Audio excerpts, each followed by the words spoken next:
عزیز طلباء و طالبات، اردو زون میں خوش آمدید۔ جماعت نہم 2024 فیڈرل اور پنجاب بورڈ نئی درسی کتاب کے مطابق آج ہم جو نظم پڑھیں گے اس کا عنوان ہے پیام لطیف، جس کے شاعر ہیں شاہ عبداللطیف بھٹائی۔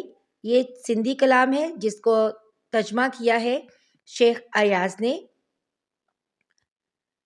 اس نظم میں پہلے 4 اشعار جو ہے ان کی تشریح، مفہوم اور الفاظ کے معنی ہم اس لیکچر میں جانیں گے۔ یہ نظم سندھ کے عظیم صوفی شاعر اور فلاسفر شاہ عبداللطیف بھٹائی کے سندھی کلام شاہ جو رسالوں کا اردو ترجمہ ہے۔ شاہ عبداللطیف نے اپنی شاعری سے دنیا کو متاثر کیا، جس میں اللہ تعالیٰ کی مخلوق سے محبت کرنے کا درس دیا گیا ہے کہ اگر پروردگار سے محبت کرنی ہے تو اس کی مخلوق سے پیار کرنا ہوگا۔ آپ کے پیام کو ادبی اور علمی حلقوں میں اعلیٰ مقام حاصل ہے۔ آج 271 برس گزر چکے ہیں اور آپ کے کلام کے تراجم مختلف زبانوں میں ہو رہے ہیں، جسے دنیا بھر میں پذیرائی مل رہی ہے۔ شاہ عبداللطیف بھٹائی نے اپنے کلام میں توحید الہی، حب رسول صلی اللہ علیہ وآلہ وسلم، حقیقت اور معرفت، شریعت اور طریقت اور حیات و کائنات کے اسرار و رموز کو شرح و بسط سے بیان کیا ہے۔ تلاش حق اور راہ حق کے نکات شاہ صاحب نے اپنے کلام میں بڑی صراحت سے بیان کیے ہیں۔ آپ کا کلام امن دوستی، انسان دوستی کے حوالے سے بہت کشش رکھتا ہے۔ سندھ دھرتی اور سندھ کے روایتی کرداروں کو آپ نے اپنے اشعار کے ذریعے بین الاقوامی بنایا اور انہیں امر کر دیا۔ شاہ عبداللطیف بھٹائی نے محبت، امن اور انسان دوستی کا پیغام دیا۔ آپ نے سندھ دھرتی سے محبت کو عام لوگوں تک پہنچایا۔ یہ آپ شاعر کے تعارف میں تھوڑا سا حوالہ یہ دے سکتے ہیں۔ اس کے بعد اب آ جاتے ہیں نظم کی تشریح کی طرف۔ پہلا شعر ہے: بے اعتدالیوں سے نحیف و نژاد ہیں، خود سر ہیں اور چارہ گری کے شکار ہیں۔ بے اعتدالی کہتے ہیں حد سے بڑھنا، یعنی بد پرہیزی کرنا۔ نحیف کہتے ہیں کمزور کو، نزار بھی لاغر کے لیے استعمال ہوتا ہے، تو نحیف و نزار یعنی بہت زیادہ کمزور یا لاغر۔ خود سر کہتے ہیں سرکش یا باغی کو۔ چارہ گر کا مطلب ہوتا ہے کام بنانے والا یا کام کرنے والا۔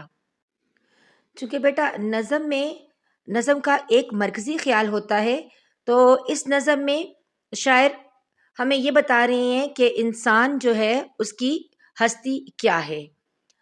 اس شعر میں انسانوں کی طرف سے رب کے آگے شاعر فریاد گو ہیں اور کہتے ہیں کہ انسان اپنے برے اعمال اور برائی میں حد سے اتنا بڑھ گیا ہے کہ اب وہ بہت ہی کمزور اور لاچار ہو چکا ہے، لیکن اس کمزوری اور لاچاری میں بھی انسان اپنی ضد پر اڑا ہوا ہے اور مغرور اور باغی ہو چکا ہے۔ وہ سرکشی پر سرکشی کیے جا رہا ہے، حالانکہ اب اسے علاج کی ضرورت ہے اور اسے مدد کی ضرورت ہے، لیکن انسان اس بات کو سمجھتا نہیں ہے۔ شاہ عبداللطیف بھٹائی کہتے ہیں کہ انسان انسانوں سے دور بھاگتا ہے، کیونکہ آخر سب فنا ہے، تو پھر انسان کو کس بات پر غرور ہے، جبکہ بڑے بڑے عظمت اور مرتبے والے لوگ خاک میں مل گئے ہیں۔ ہم جس چال چل رہے ہیں اسی زمین کے نیچے بے شمار انسان مدفون ہیں۔ انسان کا کام ہے کہ وہ بیدار رہے، کھلی آنکھوں سے دیکھے اور حقیقت کو پہچانے، کیونکہ تمام تعریف اللہ ہی کے لیے ہے جو دونوں جہانوں کا سردار ہے، اس کا کوئی شریک نہیں۔ شاہ عبداللطیف بھٹائی کا پیغام جذبہ محبت، علم و دانش اور احسن و راستی کا آئینہ دار ہے۔ آپ نے جہالت کے چراغوں کو گل کرنے اور اخلاقیات کا بہترین درس دیا ہے۔ تو پہلے شعر میں شاعر نے انسانوں کو امن و آتشی کا درس دیا ہے اور یہ بتایا ہے کہ انسان بہت لاغر اور کمزور ہے اور پھر بھی وہ غرور کرتا ہے۔ بڑھتے ہیں اپنے دوسرے شعر کی جانب۔ بے اعتدالیاں ہوں تو کیا چارہ گر کرے، پرہیز ہی نہ ہو تو دوا کیا اثر کرے۔ بے اعتدالی حد سے بڑھنا یعنی بد پرہیزی، چارہ گر کام بنانے یا کام کرنے والا، پرہیز احتیاط، اثر نتیجہ یا کوئی چیز حاصل کر لینا۔ اب بے اعتدالی جو ہے اعتدال کا الٹ ہے۔ اس شعر میں دیکھیں تو پرہیز، دوا، چارہ اور بے اعتدالی صنعت مرات النظیر کا استعمال کیا گیا ہے۔ صنعت مرات النظیر ایک لفظ کی مناسبت سے چند اور الفاظ کا تذکرہ جن میں تضاد نہ پایا جائے۔ بڑھتے ہیں شعر کی تشریح کی جانب۔ یہ نظم سندھ کے عظیم صوفی شاعر اور فلاسفر شاہ عبداللطیف بھٹائی کے سندھی کلام شاہ رسالو کا اردو ترجمہ ہے۔ شاہ عبداللطیف بھٹائی نے اپنی شاعری سے دنیا کو متاثر کیا، جس میں اللہ کی مخلوق سے محبت کرنے کا درس دیا گیا ہے کہ اگر پروردگار سے محبت کرنی ہے تو اس کی مخلوق سے پیار کرنا ہوگا۔ شاہ عبداللطیف بھٹائی نے اپنے کلام میں توحید الہی، حب رسول صلی اللہ علیہ وآلہ وسلم، حقیقت و معرفت، شریعت و طریقت، حیات و کائنات کے اسرار و رموز کو شرح و بسط سے بیان کیا ہے۔ تلاش حق اور راہ حق کے نکات شاہ صاحب نے اپنے کلام میں بڑی صراحت سے بیان کیے ہیں۔ آپ کا کلام امن دوستی، انسان دوستی کے حوالے سے بہت کشش رکھتا ہے۔ سندھ دھرتی اور سندھ کے روایتی کرداروں کو آپ نے اپنے اشعار کے ذریعے بین الاقوامی بنایا اور انہیں امر کر دیا۔ آپ نے محبت، امن اور انسان دوستی کا پیغام دیا۔ شاہ عبداللطیف بھٹائی کی شاعری پڑھنے کے بعد اس بات کا اندازہ اچھی طرح ہو جاتا ہے کہ ان کا کلام انسانیت کے گرد گھومتا ہے۔ شاہ صاحب اپنے اس شعر میں اس طرح انسانوں سے مخاطب ہیں کہ انسان نفرت، حسد اور بد ایمالیوں جیسی بے راہ روی اور بد پرہیزی کا شکار رہیں گے تو مدد کرنے والے اور دوا کرنے والے کیسے ان کے دکھوں کا مداوا کر پائیں گے؟ جب انسان ہی سے دور بھاگتا ہے تو کیسے خود کی مدد کر پائے گا؟ انسان کا کام ہے کہ وہ بیدار رہے، کھلی آنکھوں سے دیکھے اور حقیقت کو پہچانے اور بد پرہیزی کو چھوڑ دے، تب جا کر دوا اثر دکھائے گی۔ جیسے ایک مریض کا علاج کیا جاتا ہے اور اگر دوا کے ساتھ ساتھ اس کو پرہیز بتلائی جاتی ہے جو کہ دوا سے زیادہ اثر رکھتی ہے، لیکن جب مریض پرہیز نہ کرے، صرف دوا کھاتا رہے تو وہ دوا بھی اپنا اثر چھوڑ دیتی ہے اور مرض جوں کا توں ہی رہتا ہے۔ بڑھتے ہیں تیسرے شعر کی جانب۔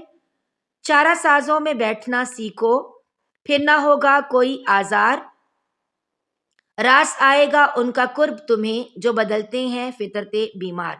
چارہ ساز مدد کرنے والا یعنی بگڑے کام بنانے والا، آزار کہتے ہیں تکلیف یا دکھ کو، راس آنا یعنی موافق آنا، بہتر لگنا، قرب کہتے ہیں نزدیکی کو یا نزدیک ہونا، فطرت بیمار، فطرت یعنی قدرت جو ہوتا ہے، بیمار فطرت بیمار، یہاں پر بیمار کی طبیعت مراد لی جائے گی یعنی مریض کی حالت۔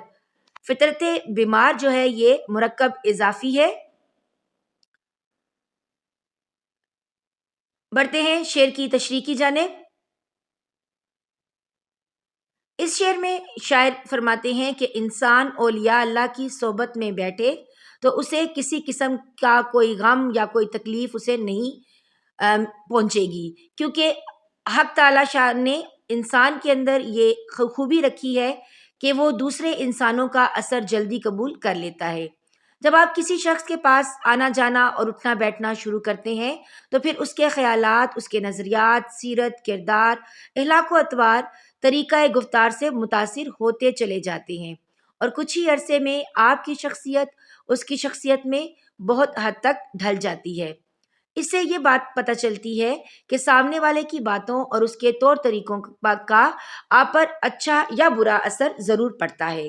قرآن کریم اور احادیث نبویہ میں انسان کی اس نفسیاتی کیفیت کو مد نظر رکھ کر جا بجا نیک لوگوں کی صحبت اور ان کی ہم نشینی پر زور دیا گیا ہے کہ اللہ تعالیٰ کے نیک بندوں سے میل جول اور ان سے تعلق اختیار کرنا انسان کی زندگی میں مثبت تبدیلی میں بہت گہرا اثر رکھتا ہے۔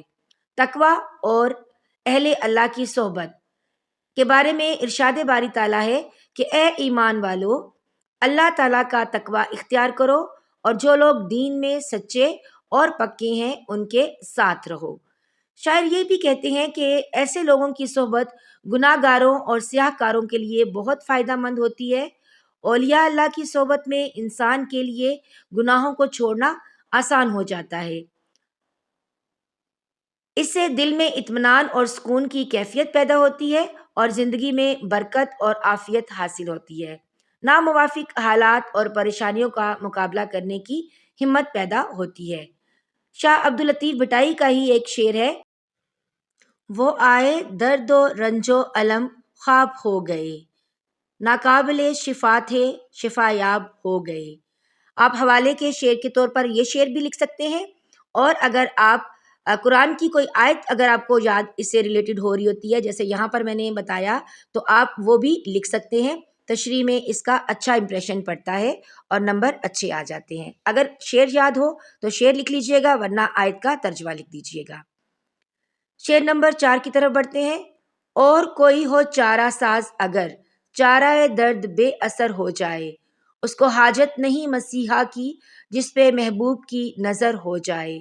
چارہ درد یعنی دکھ کا مداوا کرنا، حاجت کہتے ہیں ضرورت کو، مسیحا بیمار کو اچھا کرنے والا یعنی ڈاکٹر، محبوب جس سے محبت ہو یعنی معشوق، نظر ہونا یعنی توجہ دینا، خیال یا دھیان ہونا۔ چارہ ساز دوبارہ سے آ رہا ہے، مددگار یا مدد کرنے والا۔ اس شعر کی تشریح کی جانب بڑھتے ہیں۔ شاعر اس شعر میں کہتا ہے کہ عشق حقیقی ایسی چیز ہے کہ اگر عاشق کے درد کا مداوا خود معشوق نہ کرے، تب تک عاشق کے درد میں مزید اضافہ ہوتا رہتا ہے۔ عاشق کے اس درد و کرب میں تب تک کوئی کمی نہیں ہوتی جب تک کہ محبوب خود اسے درد کا مداوا نہ کرے۔ دنیا کے تمام طبیب اس درد اور تکلیف کو کم کرنے میں ناکام ہوتے ہیں جو عشق حقیقی میں مبتلا عاشق بھگت رہا ہوتا ہے، یہاں تک کہ خود محبوب اپنی نظر کرم نہ کر دے، اور جب محبوب کی نظر ہو جائے تو عاشق کو کسی مسیحا اور طبیب کی ضرورت نہیں رہتی۔ دنیاوی طبیب اس کی تکلیف کو دور کرنے میں کسی کام کا نہیں، بلکہ وہ صرف اللہ ہی ہے جو اس کی حالت میں اسے دیکھتا ہے اور اس کی دیکھ بھال کرتا ہے۔ حوالے کے طور پر لکھ لیجئے گا، شاہ عبداللطیف بھٹائی کا ہی شعر ہے، میرا ہادی میرا حبیب ہوا، مل گیا ایک مہرباں مجھ کو، لے گیا اپنے ساتھ درد میرا دے کے آرام جسم و جاں مجھ کو، جب سے محبوب چارہ ساز ہوا، ہو گیا درد دل کا ہر آزاد، وہی غمخوار بن کے آیا ہے، ہم سمجھتے رہے جسے قہار۔ تو بیٹا یہ شعر جو ہے عشق حقیقی پر مبنی ہے کہ جب انسان اللہ تعالیٰ سے لو لگا لیتا ہے اور جب اللہ کی نظر کرم اس پر پڑتی ہے، اللہ کی جب رحمت اس پر نازل ہونا شروع ہوتی ہے، تو پھر اس کا انداز، اس کے طور طریقے بدلتے چلے جاتے ہیں، اور جب محبوب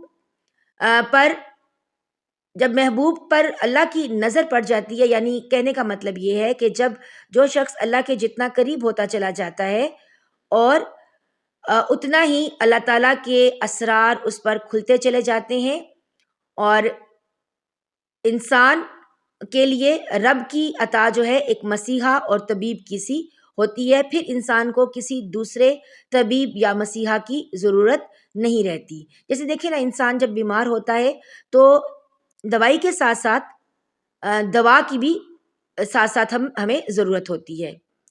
اگلے 4 اشعار کی تشریح انشاءاللہ ہم آنے والے لیکچر میں کریں گے۔